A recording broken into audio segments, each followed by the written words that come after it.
All right, g'day. Bleh. G'day. Hi. Oh, trash on the ground. I put trash on the ground. Okay, so this week in the world crazy. All right, so yeah, I had to clear my roster. I thought I heard the garbage truck go by. Should be bin number 15 going out today, so that's good. 15 or 16. I'm pretty sure it's bin number 15 or 16. I am so confused with how many bins we got rented so far. Pretty sure it's bin 15. And that goes out today. I'll be able to fill that up again this week, and then 2 weeks another one's going to go out. So anyway, yeah, got lots to cover. I guess I'll just jump right in with the Mexico thing. I myself don't 100% know what's going on. I don't think anybody does. The gist of it is that they're going after the cartels, and they've killed like a prominent leader, and his gang thugs are basically going around burning down Mexico City or wherever they're in. They're burning down Mexico. How chaotic is it going to get? I don't know. But the thing is that these guys, they're every bit as armed as the Mexican military. Like these guys have rocket launchers and stuff like that. But this is what happens when you have countries with no rule of law, right? And that'll happen here too. You know what I mean? Like you have to, and this is why I'm not a libertarian, because it's kind of like the ICE thing, right? Where you got all these libertarians. Oh my God, ICE is like violating human rights and blah blah blah and all this stuff. And mainly the left is going at. But I'm like, okay, they're deporting people that are illegally in your country. You're gonna have to use a heavy-handed fist. These people aren't gonna leave willingly, right? And some of these people belong to the gangs that are shooting out the place down in Mexico. So I'm like, what did you think? Like again, yeah, you don't want to see people killed and shot, but again, the left is kind of like lunatic, and there's again, I've talked about it. Why does this scenario even exist? Well, it's simple because there's no rule of law. Because if like president after president after president has left open borders for like the last since the 1960s, right? Just letting people come in illegally, right? So then you get these fifth columns and what's called balkanization of your population. Suddenly you've got an army of thugs there, and I trash Trump at every time he does something stupid, but going after the gang members, like who is against the only? It's just the retarded left that's against that, and these Second Amendment libertarian types that are like, oh well, this is not the rule of law, blah blah blah, and it's like, well, it is.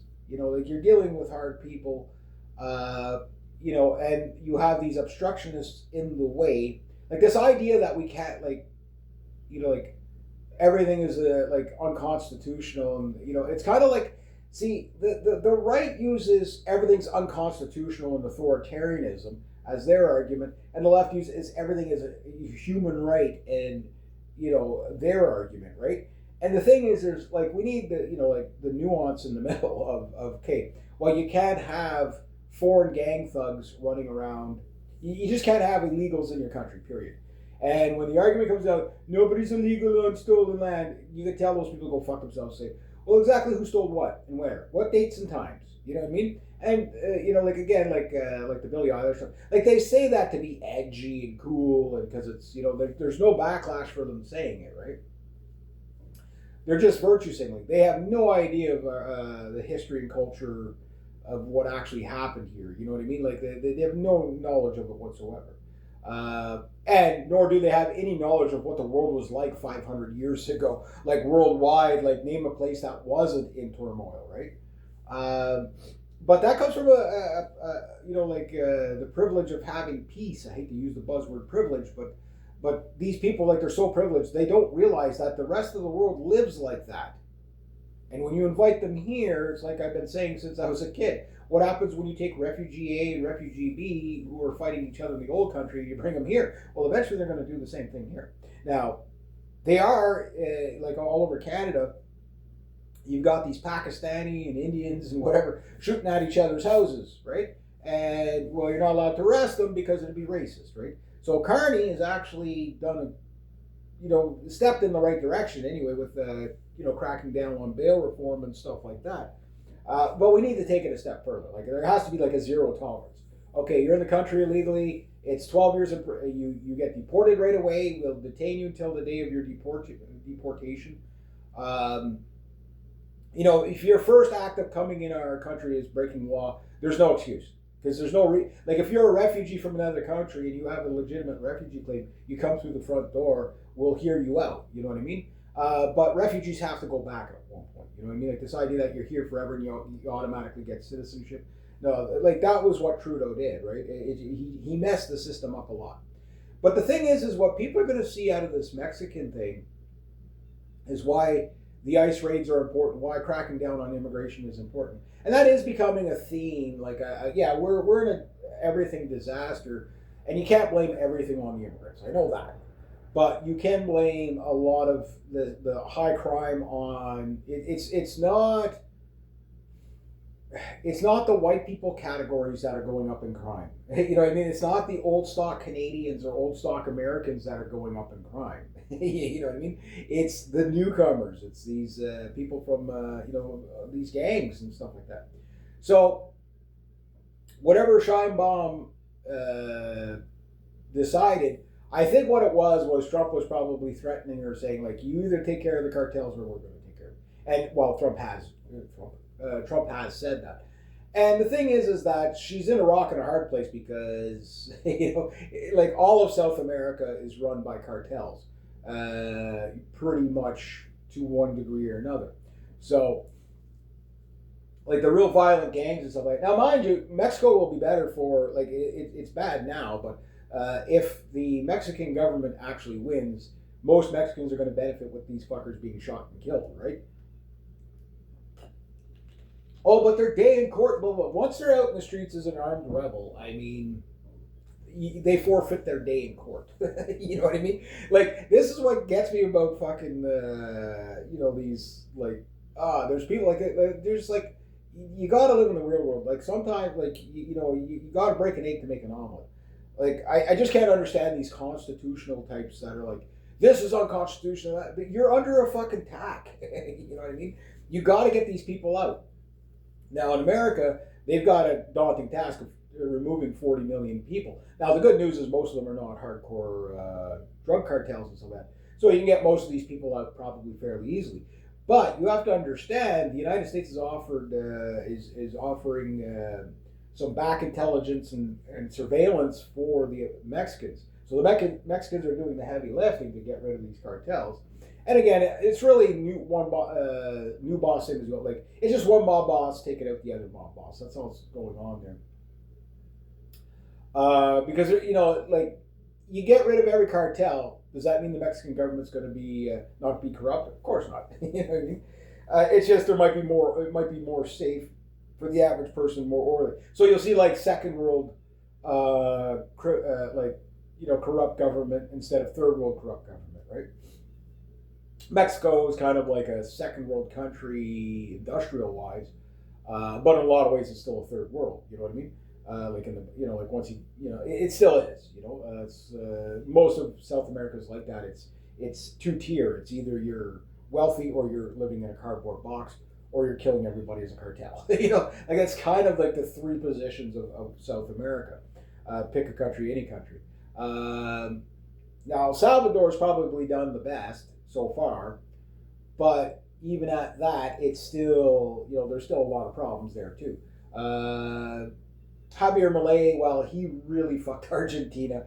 I was hoping that what he did was some sort of a 5D chess play, but no, he just fucked everybody for the next 30 years. Like, oh my God. It's poor Argentinians. And I know there's, again, like Trump, people still give him praise or whatever. But if you realize what the guy did to you, you know what I mean? Yeah. A Sheinbaum, okay, I don't particularly like the lady, but she's kept the ship from, off the rocks fairly well. Yeah, she's a globalist. She's this, like they all are. They all are, right?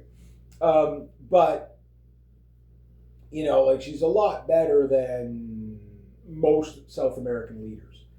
In that sense that like she's not trying to completely just run everybody into the mud, right? So, but that said, that's depends on how long she. I mean, she could be dead by the time you guys see this video. I don't know. Like, I mean, cartel wars, like they're going around, they're burning everything. Like they'll just torture people for the sake of torturing people to flex muscle, right? But that's all the reason why these people deserve the death penalty. Like you just, like enemy insurgent, martial law. Anybody out in the street, we fucking shoot you. You know what I mean? Man, woman, child. Here's the curfew. Do not be out in the streets because we need to know who to shoot at. We're just going to assume anybody out there is, if you have an emergency, we'll give you a contact number. We'll come and get you, and we'll get you to the hospital. We'll get you to wherever you got to be, whatever. I mean, there's no easy, quick solution, but yeah, this is probably going to go on for a little while. Yes, it's going to spill over into the United States. Look, we're about to have terrorist attacks from Iranians. Like if you didn't see the fucking Iranian protests up here, we're talking in the millions, guys. Like hundreds of thousands of people in each city, probably over 1 million people protesting or whatever. When Trump pulls the trigger on Iran, which there's a lot of reasons why the longer they wait, the more Americans are going to die. Like they have so much time now to prepare. And they're getting aid from the Russians and the Chinese too. They're getting satellite aid from the Chinese.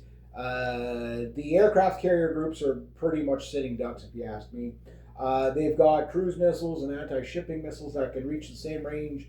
Sure, the Tomahawk missiles might have a bit of an edge for distance, but they're going to have to get in close enough to fire them to be able to hit what they want to hit. It's not like the Tomahawks are just going to come straight in, right? Because if they do, they're just going to get intercepted each time. Now, it looks like that the Iranians are getting the anti-shipping weapons that they need. But they, like the drones. A lot of people don't understand how Iran's going to use the drones. I guess I'll leave the Mexican thing aside for now. Pray for Mexico. Hopefully they can wipe out all the cartels. Fuck them. Just kill them all. The sooner you get these cocksuckers off the planet, it's going to, for every one cartel and gang member you kill, you probably save 4 people. You know what I mean? Those people are their dogs. Burn them, kill them, genocide them. I don't care. You know what I mean? I'm at that point where I'm just like, okay, you know what? We're going to have to live under a bit of authoritarianism. I know nobody wants to do it, but this libertarian kind of, we got to follow to the letter of the law to the point where you can never fucking arrest anybody. Look, the Epstein thing, it's not going. The alien thing didn't work as a smoke screen. You're going to get aliens testifying. They're going to come down. Yeah, hi, we're the aliens. Yeah, Epstein did it. And here's the list. Here's the list that we got. You know what I mean? We're willing to testify. But it's that's where we're at, guys. Every country is on the brink of what's happening in Mexico. We're on the brink of that everywhere. Now, that said, we're on the brink of it. Doesn't mean it's necessarily going to happen. But I don't see how it doesn't. Like I said, the West is going to be full of death ditches in the next 5 to 10 years. The only question is who's going in them. That's it. That's where we're at, right? If we leave the radical left getting their way all the time, the cartels will be killing everybody, or you know what I mean. Or the extremist terrorists or whatever. That's who the left advocates for. And it's not because they're advocating for them. What they're doing is they're advocating against Western society. They just want to tear it all down, decolonize, get rid of the patriarchy, binary normatives, all these buzzwords. They just want to destroy everything. They don't stand for anything, right? It's their indoctrination. And we keep, because of political correct reasons, there was, I forget what the fucking buzzword they used to charge the guy, or charge I don't know if it was a guy or a girl, but anyway, hair salon did something wrong with a binary haircut, a non-binary person. And the human rights tribunals in Canada, we have 14 of them which need to be abolished because these are unelected bodies. And they fined the salon something like $75,000 because they used the wrong pronoun or something. You can't have a world like that, or you're going to end up like Mexico. You know what I mean? We just got to fucking stomp it out, right? Because if we don't, the alternative is much, much worse. We can't let nihilists run the country anymore. You know what I mean? Now, Carney, is he a nihilist? He's not so much a nihilist. again, I'm not giving the man praise, and I know it always sounds like I am, but I'm just telling you what he's doing. Like he does have a non-binary child, so yes, he is accepting of the LGBTQ stuff and stuff like that, but he's not over the top like Trudeau was, where Trudeau was just full fucking retard, right? Um, and maybe, just maybe, he might pull back from that a bit. But like again, stepping in the bail reform thing, Alberta's talking about having a referendum on immigration. Quebec has already done this a few times. Bill C-21 and stuff like that. So I think Bill C-14 is the new bill there for the, if you want to look up for the, it's Bill C-8 or Bill C-14 for the bail reform thing and stuff like that, and harder sentences and stuff like that. So right now, like this whole innocent till proven guilty, the Magna Carta thing, yes, but like on heinous crimes, like instead of just automatically be eligible for parole or for bail, you have to prove that you're worthy of bail. But the problem is because we've had again, leftist judges and lawmakers basically taking the migrants' background into consideration before sentencing or bail or anything like that. That shouldn't even be a fucking thing. It's like, we don't care where you're from. We don't want to charge this person with this because it'll hurt their chances of asylum. Fuck them. But I also don't want to send these people back to their own country either. I want them to pay. I don't want to send murderers and stuff like that back to other countries, because why create the problem over there? You know what I mean? What I want is the death penalty for these people, because look, give them their fair day in court, sure, okay, but hang them high. You know what I mean? When they're guilty, hang them high. Let's that's the only way you're going to end it. You're not going to rehabilitate these people. When you got some guy that's been arrested 75 times, 150 times, been in jail 8, 10 times, like, I think after the second time you go to jail, you should automatically get 25 years. Just enough's enough. You know what I mean? It's like, if you can't stay out of jail, like, let's not burden the rest of society. Oh, but it would cost so much, blah, blah, blah. Yeah, but like, you make an example of a few, right? What happens is when you start doing stuff like that, right? The people that would normally get away with doing stuff like that leave to other places. They go to other countries, right? And we're going to have to do it. It's the only way we're going to be able to save ourselves in the future, because we're going to be overrun by drug addicts, mentally ill people, and cartels. You know what I mean? And I'm sure they're up here in Canada just the same. We're probably going to see them. Like the RCMP won't be able to handle drug cartels. Not in Canada, no. But CanSoft can. You send those guys in. Yeah, we'll have to. Unfortunately, we're going to be like every Western country, or Canada, the United States, and Mexico are going to be probably all under martial law this year. Right now, obviously, I'm sure Mexico is completely under martial law. But when the cartels start, lashing out here. The other thing is the anti-immigrant sentiment is about to boost like you wouldn't believe, and it's rightfully so. Now, speaking of immigration thing, the new guy in the UK, is he just another Farage 2.0, a defuse for Zionists? I don't know. I don't know what the guy's stance is on Zion. Is he a supporter of Israel or not? But what he's talking about, he goes like, what we're going to have to do, to get rid of we're going to have to remigrate people. And it's true, we have to. We're already slowly starting to do that here. It's going to take a while, right? I think our population's been steadily growing because of immigration since 1947. And for the first time since 1947, it's actually shrank down by like 76,000 people. I think we're down by 120,000 people by now, which is not enough at all. You know what I mean? That's not even close to enough. But it's a step in the right direction. Take the win. It's just we need to get rid of about 300,000 people per week. You know what I mean? We're 11 million people too much for what the country can handle, right? 30 million is probably the max our infrastructure can handle. Uh, so if we're going to use temporary foreign labor and stuff like that, we have to go back to like the Jason Kenney style immigration levels that or not levels, but the system that we had, where it's a merit based. We need people with technical skills. Sure, we can use that for a while, but the idea is to phase it out until we get our population up to invest in like skilled trades and stuff like that. Get rid of all these fake students. Get rid of all these expired visas.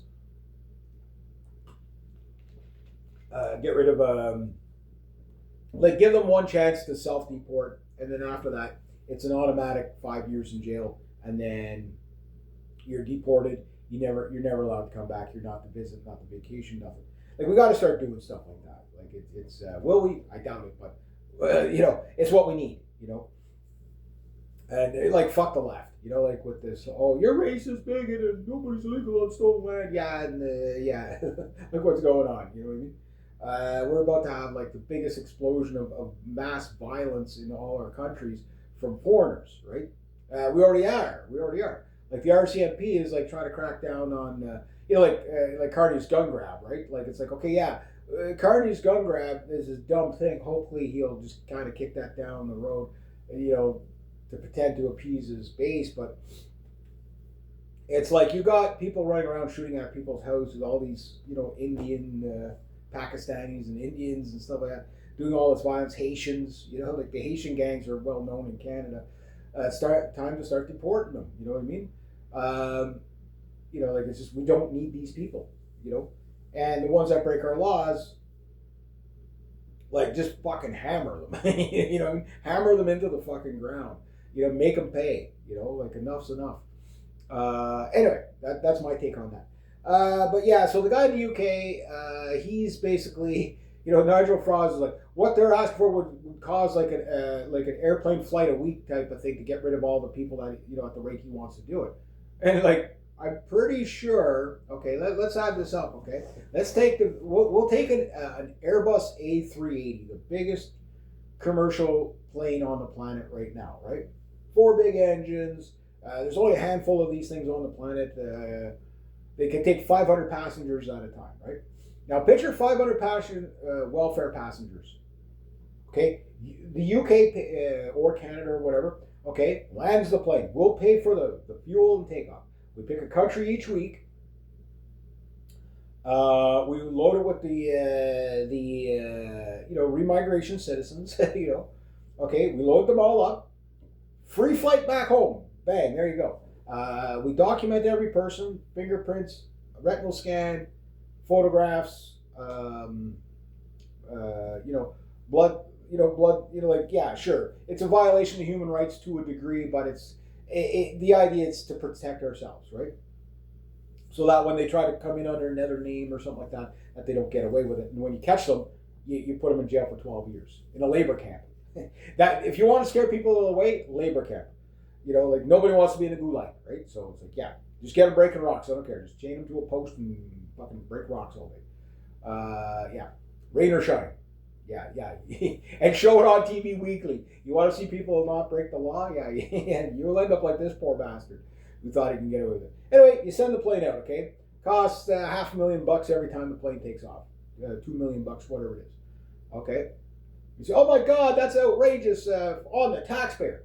Okay, but now you got rid of 500 welfare recipients that were getting about $2,000 a month each, right? And then the plane comes back, and you do this even just once a week, right? Okay, so how many weeks before, you're never paying that $2,000 a month to those people again, right? That's it. So the following month, the month after, whatever, that free plane ride is more than paid for itself in tax savings, right? And that's what we've got to do. And you might have to do 100 planes a week, or maybe even 10 planes a week, whatever it is, for the first little bit. So the idea is to get rid of about 300,000 people per week would be good. Get rid of all the illegals, all the expired visas, right? Let the people who have their visas work them till the end, and then whenever the employer goes to rehire, they can't hire any more temporary foreign workers. You made your money off of it. There you go. Now you're going to hire the domestic population. Oh, but they don't want to do the jobs because, these people do the jobs the white people want. That's been bullshit, bullshit, bullshit. If you pay even just minimum wage, white people will take the jobs. What are white people saying? White people are saying we can't get the jobs because as soon as you get an Indian manager in there, he doesn't hire anything. He won't even hire other minorities. You know what I mean? You'll only hire Indians. Look at the Amazon warehouses. It's all Indians. The Tim Hortons, all Indians, right? And that's why a lot of these places are closing down. People are like, well, you wanted to make a fast buck. That's great. But you fucked, like my kids can't, they're fresh out of college and they can't get jobs. You know what I mean? Because, they're discriminated against, right? So that corporations can, this whole labor shortage, there's no labor shortage. There is no fucking labor shortage. And you'd say, well, okay, well, maybe there is a labor shortage. Okay, well, let's look at who's on welfare that's able-bodied to work. They can work these jobs. They don't want to work these jobs? Oh, that's nice. They don't have to. But they don't have to, it's not up to us to pay for them to eat either. You know what I mean? We shouldn't give out welfare to able-bodied people. We should give out, jobs and positions. That's what we should do instead of the temporary foreign workers program, is switch it over from the unemployed people. Say, look, we can get you working in the Canadian Tire. We can get you working in the Walmart. We can get you working in the, the Tim Hortons or whatever. You might not like it, but fuck you. You know what I mean? Like, I don't like getting up every morning to go to work either. You know what I mean? Fuck me, right? You know what I mean? Like this idea that it's only the people on the left. I remember years ago I had, this was kind of my first real introduction to radical leftism. There was two people. There was a guy and a girl. This lady, she was a nice lady. She was older. And she just had this belief of complete, everybody should just be... there was a protest going on downtown, and they were protesting for a guy who got evicted, right? I said, okay, well, why did they evict him? He goes, well, he couldn't pay his rent for 6 months. Well, yeah, you don't pay your rent after 2 months, they're going to fucking throw you out. Oh, yeah, but, his personal situation, blah, blah. And it's like, yeah, but that's not the landlord's problem. Not to be insensitive here, but it's, you got it. He's got to feed his family too, right?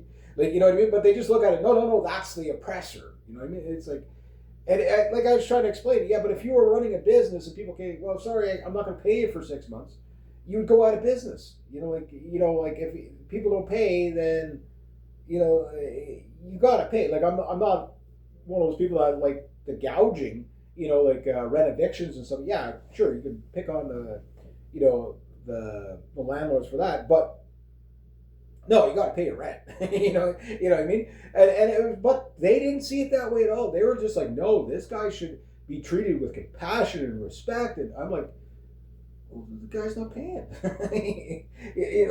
I don't understand. Make it make sense. You know what I mean? But that's how the left thinks, right? Everything should be free. But anyway, no, I'd be more than willing to have my tax dollars pay for, immigrants that have landed here decades ago and been on welfare ever since and getting all this free stuff. But even before that, all you have to do, I said, is work fair. The other one is just, okay, healthcare. Our healthcare system is overwhelmed. At last count, it was 23% of it was overwhelmed by immigrants. It's probably even higher than that now. That's, I think, 2015 numbers. So, or 2019 numbers or whatever they were. So if you make people, foreigners, non-citizens, temporary foreign workers, students have to pay out of pocket, okay, or pay, a health insurance when they're here, that would alleviate a lot of stress on our system, right? For two reasons. Number one, people would be paying out of pocket, so it would keep our taxes low.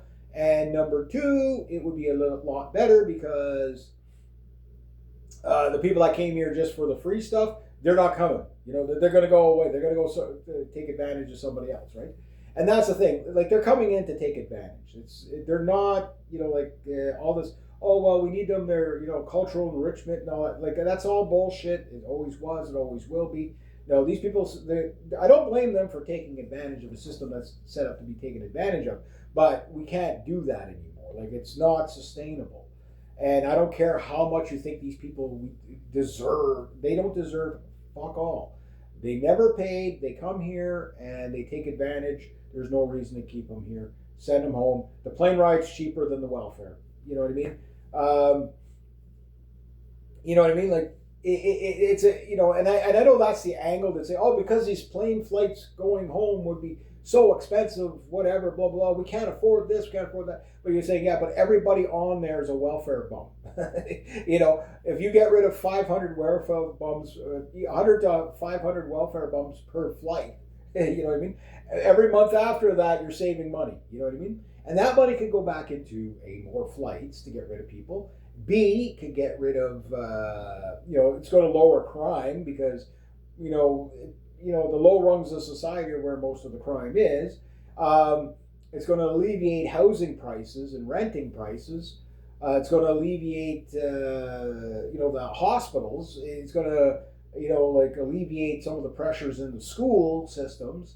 Again, it's all benefit and lower taxes. Benefit, benefit, benefit, benefit, benefit. So why do we have all these people here? You know what I mean? Why are we bringing it? And they're still arguing for more. And again, you have like the Century Initiative,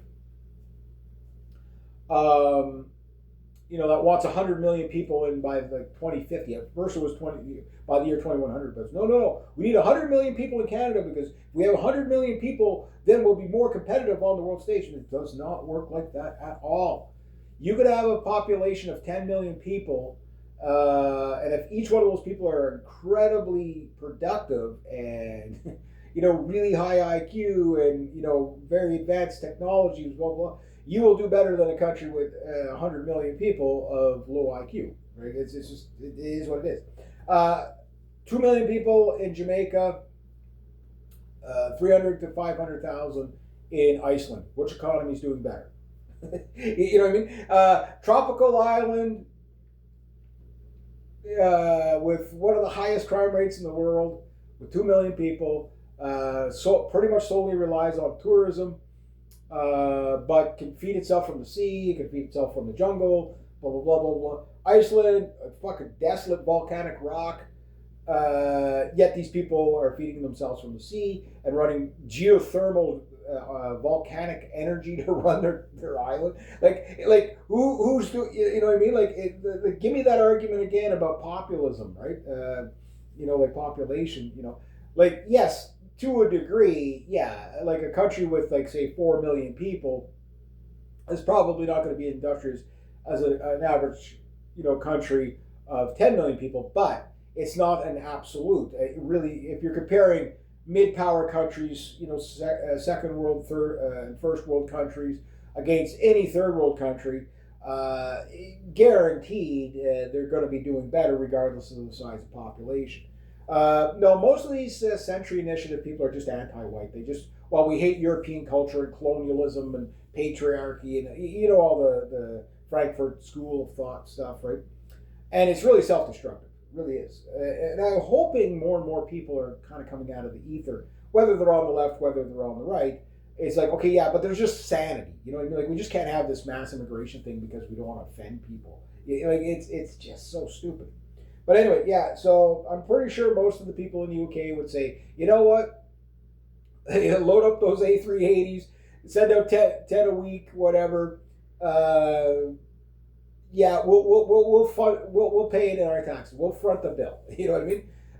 Again, just what you're going to save and all the other stuff. It's month after month of not having to pay for those welfare recipients and so on. Now, the immigrants that have citizenship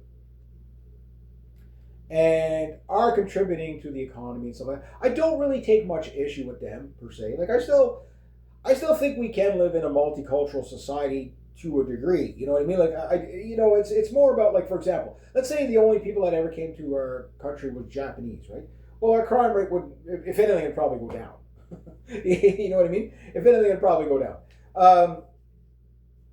But like the Japanese, for example, like, you know, they show you what a homogeneous society is capable of, right? They're a high IQ society. What are they, 90 million? 100 million? No, I don't think they're that big. 50 million, whatever Japan's size is. It's a large country, population wise, on a really tiny island with very few flat spaces where they have. That's why they only have so many cities, right? The rest is all like really, you're living up in the mountains basically. You know, and the thing is like they have like high trust society, all that. So like again, when you see, you go look at Poland. Like Poland hasn't had a terrorist attack in something like 30, 40 years. Why? Because they don't allow mass immigration. Same thing with Hungary. They don't have all these Christmas markets shooting, peace trucks and stuff like that. They don't have all those problems because multiculturalism. The thing about it is the big lie is integration. There is no integration typically, and that's why if you're going to have immigration, it takes about 3 generations if you're really strict with it. Tap on, tap off type of immigration. I think we just need to close the doors for at least the next 50 years, or depopulate really fast and then be very selective who can stay, who doesn't.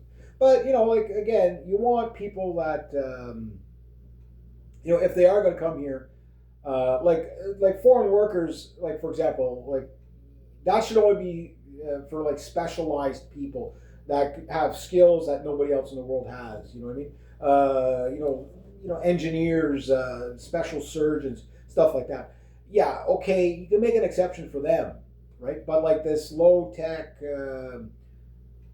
jobs and stuff like that. Basically like retail jobs and stuff like that. No, that should be reserved for our schools. Oh, but the company can't expand because we need more workers so we can expand. At some point we got to put corporations to in place and say like, what, enough's enough. Like there's more than just fucking GDP numbers to a country's well-being. You know what I mean? Anyway, I digress. So the new guy in the UK, will he win? I doubt it. But if he does, is he just going to be another shill for Israel? Is he going to pull another Farage? I don't know. But at some point, there are going to be legitimate. Usually, when the government starts to ban the party or like an upcoming party, that's usually a sign that they might be legitimate. Because until they can get subverted by like the Israeli lobby of some sort, right? But anyway, I digress. Other things. The other things are.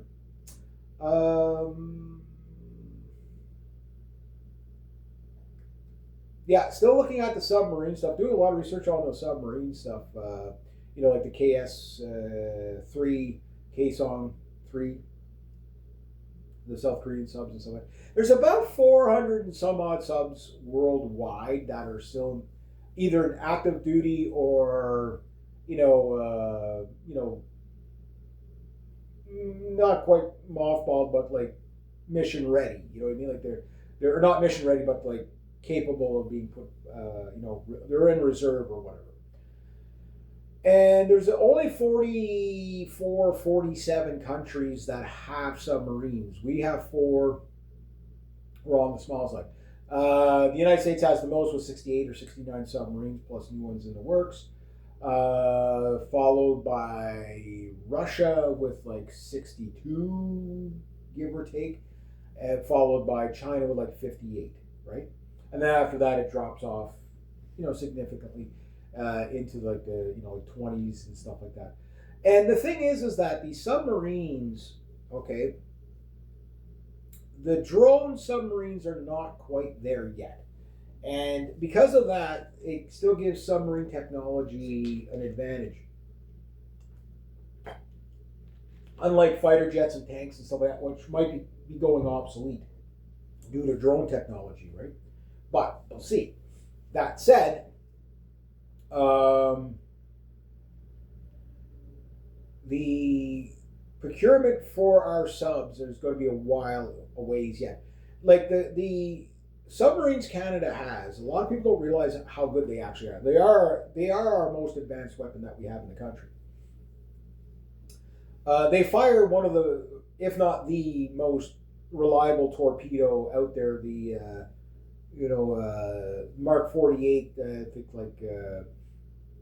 version 7 or whatever, sea bass, right? Which could be fired in like 100 feet of water without getting all fucked up with the reverberation from the sonar ping, right? Either swan dive into the mud or pop out of the water. So these things can work there. Now, that said, we are probably going to be building new torpedoes. The South Korean one, which I forget what they call that one. But anyway, I think that deal has already been made. So that means it's looking like we're going to be ending up with the South Korean one, but we don't know yet because the German one is still, the prototype is still, I don't think they have it fully built yet. But it's still 10 years away before we even get our first submarine. I'm thinking we should really go stopgap. You know what I mean? There's some Kaesong 2s that maybe we can wrangle a few of those from South Korea. South Korea has a bigger submarine fleet than I thought. I think they got 9 or 10 subs. Maybe they could spare 2 as a lend-lease, whatever, and we could do cross-training on them. Get our guys up to speed, and then we could do the same thing with the Germans, maybe the same thing with the French, same thing with the British. I figured if Canada were to scavenge submarines from other countries for stopgap, now mind you, the logistics of this is not as easy as it sounds, but we could probably have about 52 submarines within a short amount of time. But we could have definitely the 12 that, we could probably get another 4 to 6 from Britain that they could probably spare, even if they were the diesels. That's fine. We could probably, at one point we were going to buy 3 or 4 from Chile, Scorpene subs, which are 90 subs, so they'd be a little bit newer than what we have by about a decade. That would bring us to 8 subs right there, and then we could probably get 2 French nuclear subs, 2 British nuclear subs. Basically, the Upholder class had a nuclear variant of it, and I think they built 4 of those, the British. I don't think they use them anymore, but they might still be, mothballed unless they've been cut up. But if they're still around, maybe we can get those. But the German U-31, the U-209, the 214s, maybe some 212s, we can get some of those. Spain makes a variation of the 212, maybe we can get some of those. And Italy is now making a new version of the 212 for them. Maybe we can get two or so from them. So we could easily get the 12 subs. It'd be better if it was all one type, but doesn't seem to be 12 of any one type of sub other than Kylo subs. But those are way too old, and they're Russian. So you could probably find them because I think it's the most numerous sub built of any one type that's currently around, and they built 64 of those or whatever. But they're all from the 1950s, right? Or the 1970s and stuff like that, or maybe 1950s, but the 1970s anyway. But the thing is we can't get Russian equipment because we're sort of technically de facto at war with Russia, right? But if we could get a bunch of these 212s and stuff like that, and maybe even Sweden might be willing to get rid of a couple of their old subs. Now, the Australians have the Collins class sub, but the problem with those is they're like the noisiest submarine out there. They have a lot of cavitation problems. But as a training sub or a patrol sub, they could be kind of cool. But if we could, if I had my choice, it would be if we could sweet talk the Germans into doing a lend-lease with some 212s. It's just they don't have a lot of them, and some, that or 2 Kaesong, 2s or whatever. If the South Koreans, because they built I think 6 of them, maybe they would be willing to. But those are one submarine back from what they have. And I don't know how many K3s they have in service right now. I think maybe 1 or 2, and they're still kind of they're not full. I don't think they're done their full sea trials yet. But the Kaesong 2 would be a no-brainer because it'd be the stepping stone. The training would be easier to, retrain, right, to what we're going for. Anyway, yeah. But it would be cool to get something like that. And the thing is that the early U-31s, I I think they only made one of those, but the 209, it's older. That's again about the same age as what we got, but it's the idea of just increasing the numbers. But the thing about that is that they're really small. These subs would be really good on on the Grand Bank. I keep them on the East Coast and put the Victorias in the Arctic and on the West Coast. Simply due to the fact that the Grand Banks are really shallow, right? So the Kaesong 3 is going to be bigger than the Kaesong 2 by it's about the size of the sub we have right now. But the reason why it's so big is because it has vertical launch systems, and the thing is that it's design wise would suit us more, for sure. Because I think submarines are going to be the wave of the future. But the problem is they're so costly and take so long to build. They're about $1 billion a sub, right? So it's a lot of money, but it's not a lot of money. But it's the whole program in itself, right? So yeah. So we'll see what happens there. I'm not sure which one I like. The German 212 CE, I think, would be really, really cool. I can't wait to see. But until the prototype actually sails, I don't know which one's going to be better. Right now, the Kaesong is in the lead, and they're building them already. You know what I mean? But what I don't understand is why the Swedish Type 20, the A26, was not added as a competitor. That sub really has a lot of features that would work so well for Canada. But anyway, I digress. Now, on other news on that front, okay, there's so much going on between the F-35 and the Assault Gripen, right? It's the right now countries are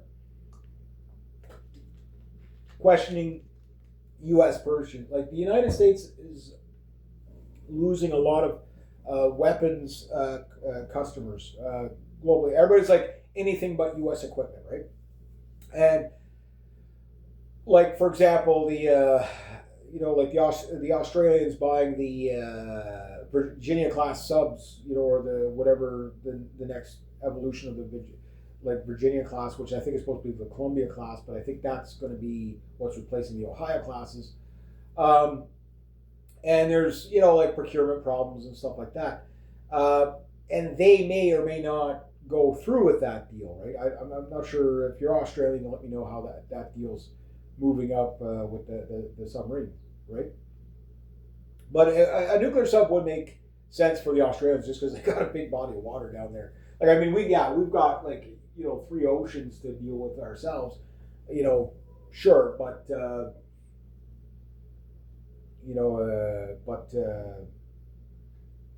and then we've got the Hudson's Bay and all that. But I don't know. Australia just has that big open Pacific Ocean and Atlantic Ocean to deal with. It's kind of weird that they got they're mainly Pacific Ocean. They're just Pacific Ocean. They don't really. They're just Pacific Ocean. But they do have to go down to the Arctic, the Antarctica too, right? So, but they also have to go up to the South China Sea at some point, to keep the peace, so to speak. The Chinese have just put out the Type 95. It's sitting at a dry dock. That's their newest submarine. So we'll see what that thing does. But yeah, we'll see where the submarine stuff all ends up. But that stuff takes a long time to get to, right? But what we are looking at here in Canada is we've bought parts for another 14 F-35s. And I think what that's about is just procuring stuff now because of shortages that might happen in the future, right? I don't necessarily know if we're going to go through with the F-35 deal. Now, you've got the Finns out there, or the Danes, saying that, the F-35 could be jailbreaked. Now, the rumor of, the United States being able to shut off the F-35 in flight. Has a lot of people don't really understand what that means. Okay, now can they actually shut the engine down and stuff like that? Probably, but we don't know for sure, right? But we know for sure they can cut the satellite data link, right? And this is the problem that, for example, Ukraine got like HIMARS from the United States, which can fire up to 300 kilometers, or 350 miles or whatever, about 500 kilometers. But the problem is that you need the U.S. data links to guide the ATACMS and stuff like that, right? Otherwise, you're kind of firing just like regular artillery, and they don't have these data links, right? So whenever you see them actually making successful hits in Russia, it's because they're being guided in by U.S. satellites. Russia knows this, right? So I don't know if we got our HIMARS from the States. We were supposed to get like 30 of them. I don't know if I think the deal was already signed before Carney got in. So, we're probably going to get those. But I think we should probably go with the South Korean or the German,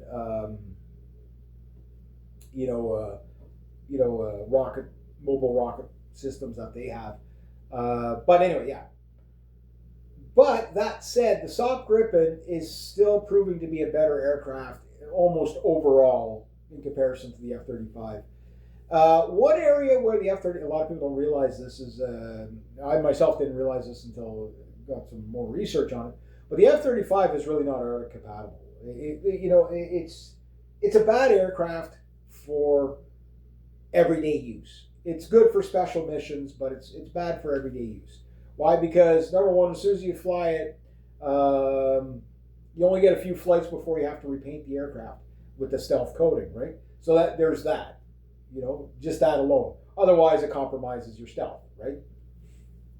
And everybody just focused on the stealth angle of it. But it's like, okay, that's not really where the aircraft shines. The stealth is just part of it. Where it shines is that it can fly with its radar off and receive data links that are hard to detect and be able to see a battlefield around it 1,000 kilometers ahead or 600 miles ahead. That's what makes it valuable, right? Now, the Saab Gripen does kind of the same thing, maybe not to the same ranges, but the same kind of idea where a Saab Gripen can fly with its radar off while the other one's detecting, or you're getting, the Global Eye, which we're building those airframes already, and then, Saab is finishing them up with we're already building these things, right? So Saab is going to sell us a plane we already built, which is probably going to, which works with the Saab Gripens to achieve basically the same thing that the F-35 does. So you use long-range radar detection and stuff like that, and data links. You can use drones, you can use satellites, you can do everything. Like, this is what, like, a lot of people don't realize. Like, it's more about the software than it is about the hardware, right? People just, but the stealth. Yeah, but the Saab Gripen, it can shoot cruise missiles at the same distance that the F-35 does, right? It's just, it has to do it a little bit further out to avoid detection. But other than that, I mean, the Meteor missile still flies 200 kilometers or whatever it is. It fires further than any AIM-120. Right, and they're a highly reliable missile. But that wasn't the big thing. The big thing is the Saab Gripen. Okay, the reason why we can't just go ahead and get them is because they use the General Electric engines. I forget the exact model, but you can go look it up. Which is U.S. technology, right? So because it's U.S. technology, the United States can actually block sales of the Saab Gripens on the Swedes. Now, the Swedes have discovered this probably through what's going on with us and the United States, right? So here's the kicker. They needed a new engine, right? And to basically break the Saab Gripen from the U.S. grip, right? So Rolls-Royce, has been working, they haven't replaced the engines yet, but they've done about 400 hours of testing on a new type of engine for the Saab Gripen, which might be the replacement, which would then completely sever the link between the U.S. and Saab and they would have like basically now everybody like what the United States is experiencing is something weird that they're not used to, right? And that is, you always hear all these capitalists, oh, free market capitalism, free market capitalism. Well, you're starting to get all the weapons industries around the world now competing with the like Raytheon, Rheinmetall, Leonardo, BAE, Saab, all they go on and go on and on and on. David Industries or whatever, which is the Israeli one or whatever, and everybody is basically making deals with anybody but the United States. So this is costing their weapons industry big time, right? But the thing is that Rolls Royce might be stepping up enough that they might be able to provide an engine which would basically chain break the Saab Gripen sales to Canada. Meaning we probably already are going to made the decision to go with the Saab Gripen, right? But we can't do it because the United States can block the sale, right? So rather than getting through the whole hoopla of courts and stuff, chain break the Saab Gripen, then make the deal. You know what I mean? That would be the smart way to go, and that's looks like what's happening. Now, will it? I don't know. Carney could be just playing, using the Swedes to get a better deal with the F-35s. I don't know. But it's hard to say. We'll know when we know. But the thing is the F-35 in minus 50 degree weather or minus 45 degree weather, it takes 15 minutes to warm up that engine to be able to get that thing, operating properly, and it'll lose about 30% of its performance in the Arctic. That is normal. This is not an F-35 problem. This is a operating jet engines in the Arctic problem. Fuel turns to gel, oils and seals, metal fatigue, rapid heating of metal creates all kinds of problems, etc., etc. Well, Rolls-Royce may have solved that, meaning they can run up an engine from cold startup in minus 50 in 94 seconds, meaning in under a minute you can have that thing airborne. And it's changed its fuel delivery systems to do this, so that the thicker gelled fuel, which, again, you see this on diesel trucks in Canada all the time, where you have to have a little preheater in your diesel tank and you put all these additives in your diesel to keep it from turning into applesauce, right? The fuel just gels right up so thick that you can't burn it. Well, they may have basically solved that problem. And not only that, they've increased fuel efficiency at 40,000 feet. So, this is a game changer that no other fighter can do. Like the Saab Gripen is a threat to the industry because it shows that you don't have to spend $80 billion on a $100 million on an aircraft to have all these capabilities, right? It's like the airframe to me is something that should be more analog, because it's super maneuverability can exist without analog. Where the fly-by-wire helps is in the departure of flight, right? When you're just on the edge of a stall, that's where it really helps the most. But the thing is that the more electronics you have, the more complexity you have, right? So the simpler the airplane, the better. Like, for example, an airplane I've always loved was the Mirage 2000 because it's simple. Thing requires an hour and a half of maintenance every hour flown, which is incredible, the Saab Gripen is 2 or 3 hours. It's around the same as an F-16, but it's way cheaper to run. You can run it about 3 to 1 to maintenance wise, about 3 to 1. 3 hours for every 1 hour flown on the F-35. You probably get 3 hours on the Saab Gripen for the same maintenance required. That's a huge thing, right? So the cost benefit, the other benefits. Other people are already talking about like if Canada gets the like Spain was talking not Spain anyway, whatever country it was, they were saying like, well, when Canada, if they get the Sop Gripen deal, we'll buy the Sop Gripens from them because we've got that we're probably gonna be building, for example, 150 Sop Gripens for the Ukraine, that kind of thing, right?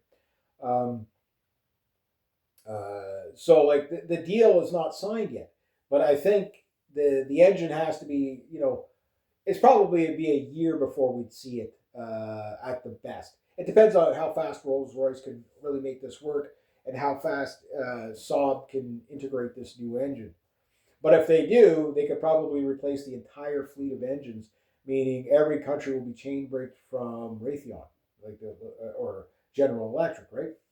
The United States will have no, no. That's why, like, you don't want to use. You want to make your aircraft 100% in your country. Like it's like I know it's off the shelf stuff is easier to use and it's cheaper in stable times, but right now we don't have like the United States is not stable. Um, anyway, yeah. So we'll see how that plays out. So that's an interesting development there.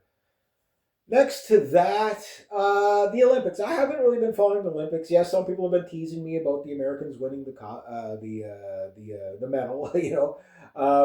Okay, well, congratulations. I didn't watch the game. I know it was a tense thing. It was like basically the United States got gold. We got silver, and Finland got bronze, I believe. Yesterday, though, when I was at the like, I haven't been following the Olympics at all, but just so much going on in the world, right? But I did catch some of it yesterday. After my buddy and I were done cleaning the school, we went for our weekly poutine, at the local restaurant there at La Chapelle. Sitting there, and they had the big screen on, whatever. I watched men's bobsledding, and I think it was Switzerland or Germany took gold, and it was either Switzerland or Germany in silver, and then I think Great Britain was in bronze, and then in this women's downhill, half pipe there, um, the Chinese, the Chinese girl. Oh my God, she mustn't have weighed nothing. She like flew in the air like she was like over 4 meters in the air every time. That's like 16 feet or 12 feet. You know what I mean? So she took gold. The second Chinese lady took silver. Then it was Great Britain and then us. We would have had the bronze, but the second girl on her third run, she freaking wiped out, and it's like that put us in number 4. So it's like, but we had the gold for a little bit, like we were in first position. But the Chinese, they got it, so it was what it was. That's all I'm like for the Olympics. That's all I followed. I don't really. Again, there's just so much crazy stuff going on. Iran. I guess I'll finish up with Iran. So the Iranian thing is still kind of like up in the air. The carrier groups are there. Air defense systems are flooding in on all sides. So yes, they can kind of confirm that the Iranians have been getting Russian and Chinese air defense systems and radar early detection. That much they know. There's Russian and Chinese warships doing drills with the Iranians as we speak. I think what they're going to use those is just for intelligence gathering and tracking of warships and stuff like that. I don't think like Russian warships are going to target American warships. That'd be too dangerous. For the world to do that. But what they might do is say, relay the information to the Iranians. But would the Americans sink Chinese and Russian warships in the crossfire? That could be a potential. That could trigger something pretty nasty. The United States have everything to lose on this one. They really do. Like, they do not have the upper hand. The stealth isn't going to, the airstrikes are not going to do enough. It's like dropping. it's like dropping glasses of water into the ocean at this point. Like it's just going to have no effect. You know what I mean? They're not going to do regime change. Uh, like the Iranians are way too on the move. They're way too well set up. They've got missile launchers moving all over the place. They're ready to take out every U.S. base, every port that's going to support them. They'll take out the entire region, and most people don't. Most of the countries in the region, they're like, no, you can't launch from here, can't launch from here. You're not going to launch your attack from here because they're going to take it out on us. I think the Iranians will hit their surrounding neighbors selectively, like saying, okay, well, we're going to hit the air bases that they're leaving from, right, and stuff like that. But it's the aircraft carriers. Now, a lot of people don't understand how the drones are to be used. The drones are not going to sink the aircraft carriers. They're not going to sink the warships. They're not going to sink the aircraft carriers. Those are used to burn up missiles. Their second mission, if they're lucky enough, which I think some of them are going to be, is to damage and destroy radars on the warships. In other words, if you can't see, you can't fight, right? Cobra Kai 101. If you can't see, can't fight. Sweep the leg. But before you sweep the leg, you gotta blind them, right? Yeah. If you can't breathe, you can't fight. It's like, yeah. So it's like, yeah. Yeah. So like they're going to use the Cobra Kai maneuver on the United States here. So all they have to do is just, send out all these drones. Now, mind you, there's like the exact known number of midget submarines is not known, but one torpedo in the middle of an aircraft carrier will cripple the aircraft carrier. 2 might sink it, 6 torpedoes, will definitely sink the aircraft carriers. But the thing is it's the ambush tactic. So even if you get the sub, like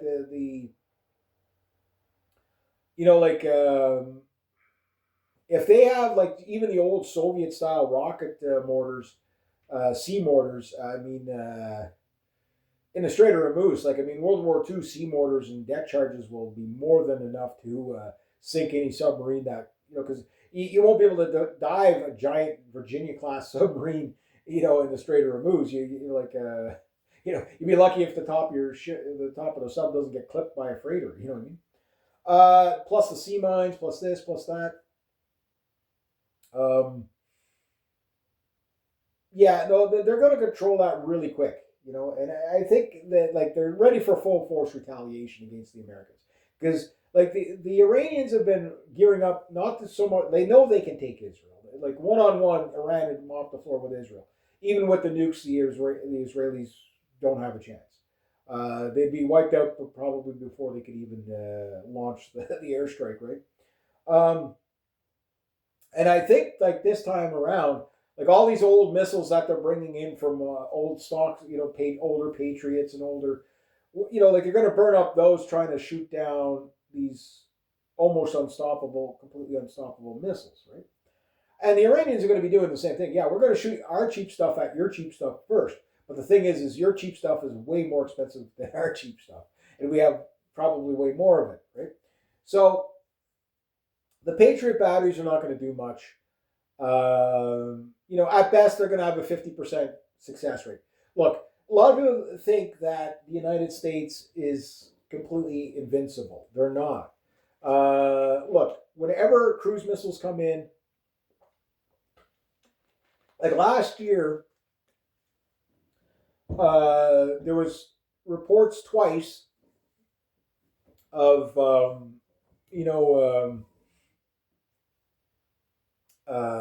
F-18s falling off the decks of aircraft carriers, and they were both in that region. Why? Because the Houthis were firing cruise missiles, and it was looking like they were going to get a hit on an aircraft carrier. Right? So they had to maneuver the aircraft carrier while it was getting defended by the destroyers or whatever. But there's not enough air defense and not enough accurate air defense to guarantee the ship's safety, right? So you have to make these, you have to, do special maneuvers and, do all kinds of stuff. It's not easy to defend an object that size, right? Especially when you're like fish in a barrel at that point, you know what I mean? So there's just that, like the drones are slow enough that they can usually be intercepted all the time. Another Q4 Hawk was disappeared, so they don't know if the Iranians stole it or shot it down. But again, the Iranians once again are showing that they have technical capabilities that we're not fully aware of, which Trump, even if he has this magic, what do you call it, machine there that like these sound cannons or whatever that can debilitate soldiers and stuff like that. Sure, they might have that, and all this radar jamming and stuff like that. But it doesn't mean the Iranians don't have it, even if at a lesser degree they might still have it. So the Iranians, they're probably like every air defense system is about a 50-50. It's just because it's not because the system doesn't work right. It's just because it's that hard to do air defense, right? And even like like tracking incoming rockets and stuff like that. And good luck with that. Uh, it's going to be a slaughter. It's going to be a slaughter, and it's going to be a very lopsided slaughter, probably in favor of the Iranians. Just it's the home advantage. It's the time they're getting to prepare all that stuff. Like I mean, unless they pull out a super weapon that we're just completely unaware of, and can immobilize all the Iranian forces. I don't know what it would be, but it's not going to be what they did in Venezuela. Like that's probably not going to work there. Yeah. That said, we'll have to wait and see. I think maybe what it's getting to is that Trump is like, okay, he knows that he can't win. He can't win, right? The talks aren't going to like you're not like when they say we're talking with the Iranians for a peace deal. The way it goes is drop all your defense system, destroy all your long range rockets, basically make yourself completely vulnerable, and trust us, we won't attack you. And the Iranians like, oh, I guess they thought we were born on Monday. Like, of course they're not going to do that. Oh, look, they're terrorists. They're so hostile. They won't negotiate. Yeah, yeah. No, nobody in their right mind would negotiate with the United States at this point.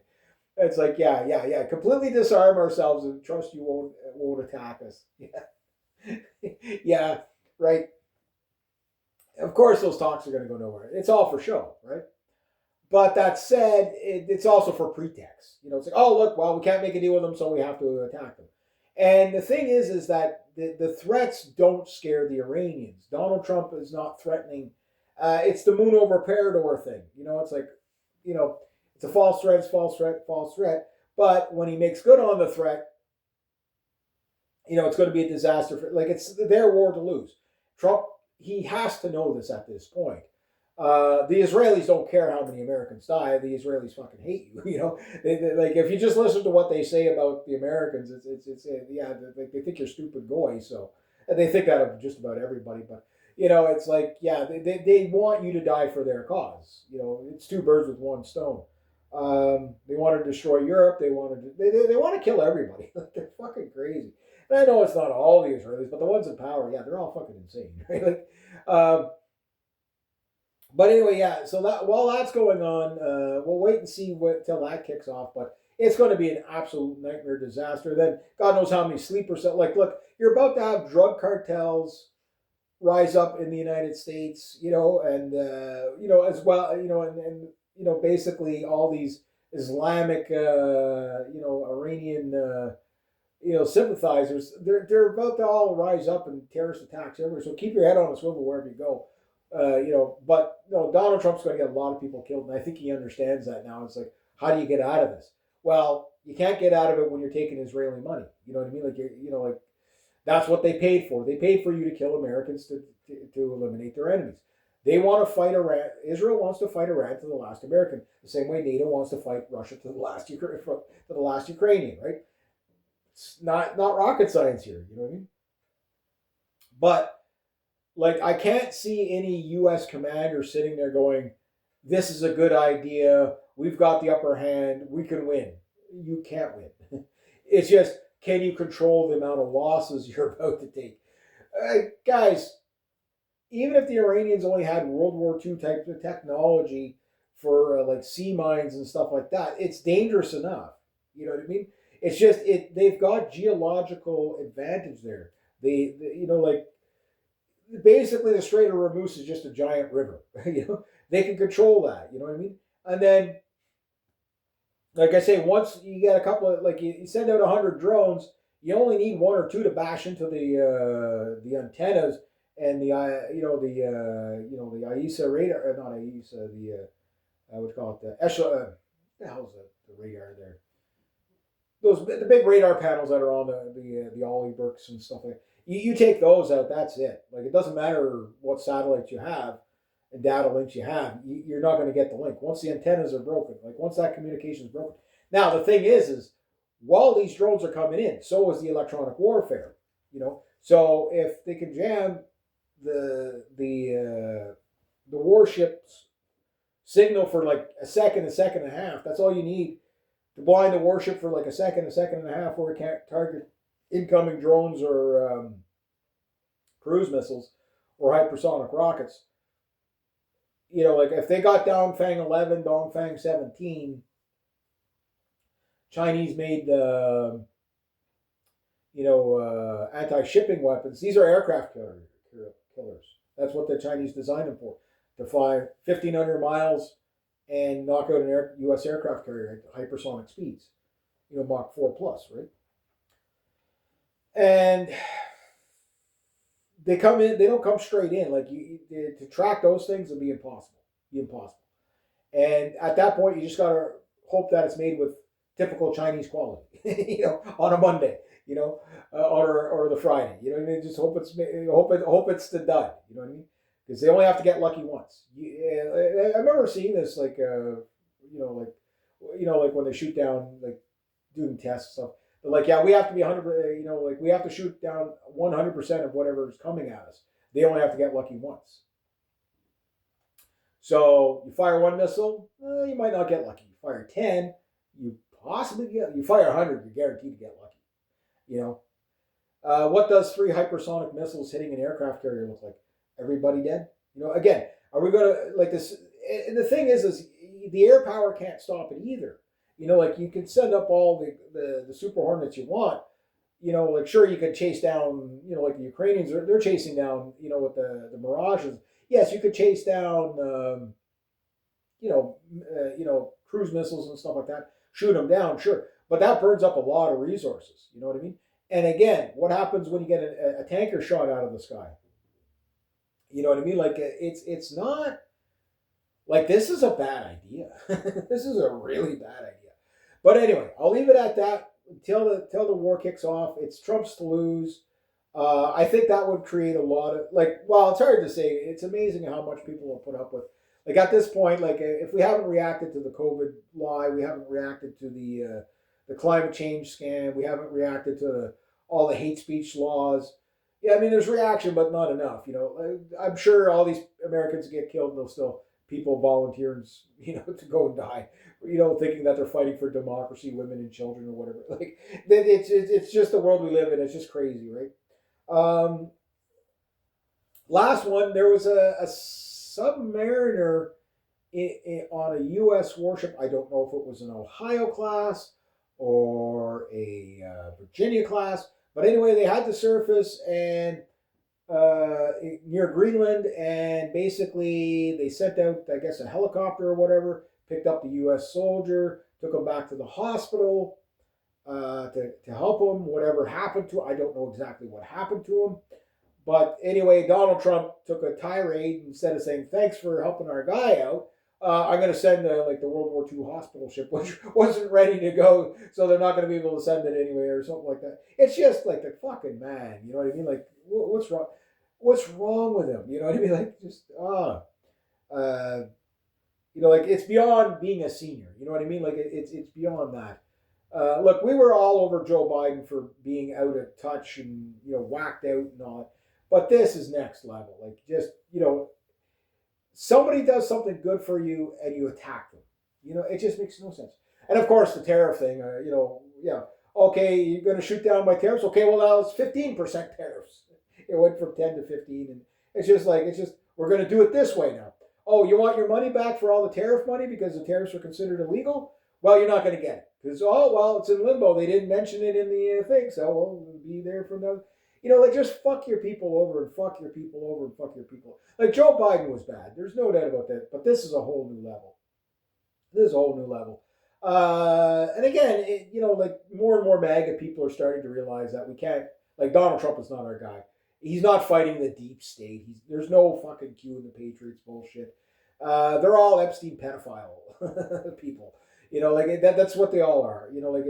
Trump include like this idea. Like at this point, like with the amount of photographs with Trump with Epstein at different times, the amount of emails between his ex-wife and Ghislaine Maxwell. Like I mean, those two were going around like grooming teenage girls, for the modeling agency and probably other stuff too.